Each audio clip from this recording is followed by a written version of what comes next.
सुन तो सही जहां में है तेरा फसाना क्या। जुल्म करने में तो दुबई इजराइल का भी बाप निकला। वो तो दुश्मन था, ये तो मुसलमान होकर भी गद्दार निकला। चंद सोने के टुकड़े के लिए ईमानों को बेच दिया।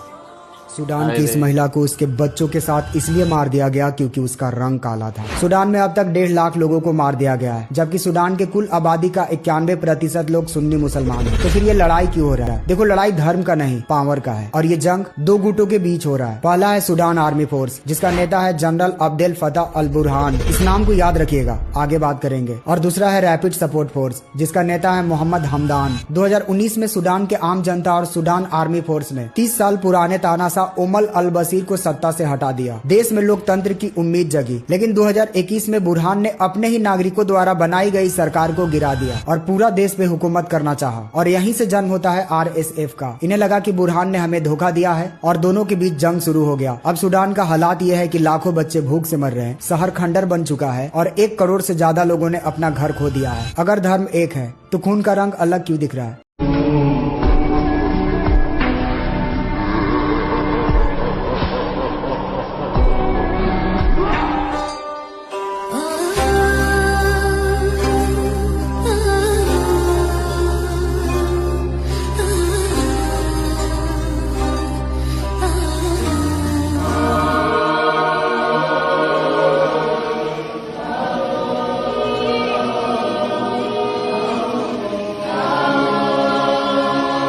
ऐसा मुस्लिम मुल्क जहां फलस्तीन से भी ज्यादा जुल्म हो रहा है। ये मुल्क है सूडान और जुल्म को बैक करने वाला है UAE। 2 ताकतवर जर्नैल और एक ही मुल्क और करोड़ों बेकसूर लोग जो सिर्फ जिंदा रहने की कोशिश कर रहे हैं। अब तक 1.5 लाख से ज्यादा लोग मारे जा चुके हैं और 1 करोड़ 30 लाख लोग अपने घरों से बेदखल।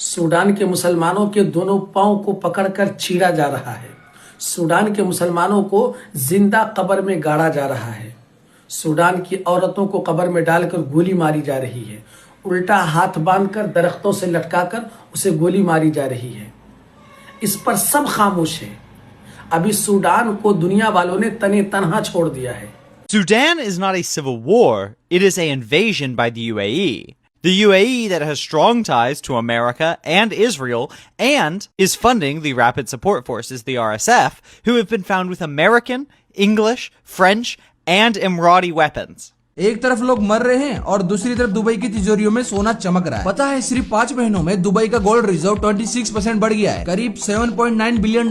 लेकिन सवाल ये है, इतना सोना आया कहाँ से? सूडान से, जहाँ पिछले 48 आवर्स में 2000 लोग मारे गए। खून खराबा इतना ज्यादा हो रखा है कि सैटेलाइट से वो खून से भरी हुई जमीन दिख रही है। ये लड़ाई रिलीजन या ट्राइब की नहीं है, लालच की है। सूडान में ऑफिशियली कुछ 100 गोल्ड माइंस है, लेकिन असल में 40,000 से ज्यादा जगहों पर सोना निकाला जा रहा है, जिनमें से ज्यादातर हथियारबंद ग्रुप से कंट्रोल में है। उनमें से मेन विलन है RSF, रैपिड सपोर्ट फोर्स, जो पहले सूडान आर्मी का ही एक हिस्सा था, लेकिन पावर और पैसों की लालच में अलग हो गया। The UAE is funding and arming genocide in Sudan so they can steal the country's resources. Specifically, it's gold. Because let's not forget, this is what Sudan looked like in 1970 before it was pillaged for its resources. And this is what the UAE looked like.